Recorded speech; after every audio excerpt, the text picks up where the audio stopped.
来消息来看，云林县的警方接到情资，去年底伫联邦民林会云林分会成立，勘察到卖毒、暴力特效、佮违书等犯罪行为。云林地检署是以专案来侦办，抓到18个嫌犯上班，其中有一个细单的主嫌洪基亚。一群人甲店家冤家起冲突，着老人去甲人讲店讲车。云林警方接到通报了后，就请地检署成立专案侦办，发现这个非法的集团是德联邦名人会云林分会，去年底才成立，平常时啊拢伫咧云林为非三做。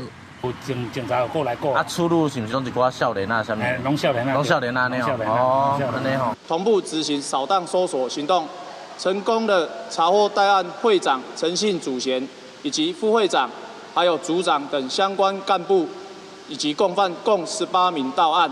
那么也查扣了武士刀、弹簧刀、开山刀、本票、借据等不法证物。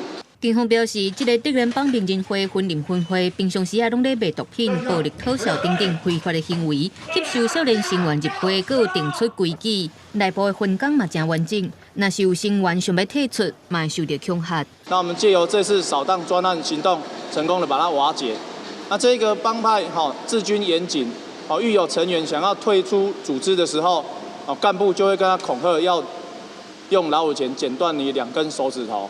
专案依照组织犯罪条例移送云林地检署侦办，其中细单的主嫌会长经过检方侦讯了后，向法院申请羁押核准。另外，伫咧查缉专案当中，佫有查扣制式散弹枪、达武弹这寡危险的武器，呼吁有受到这个犯罪集团危害的民众赶紧出来报案。记者综合报道。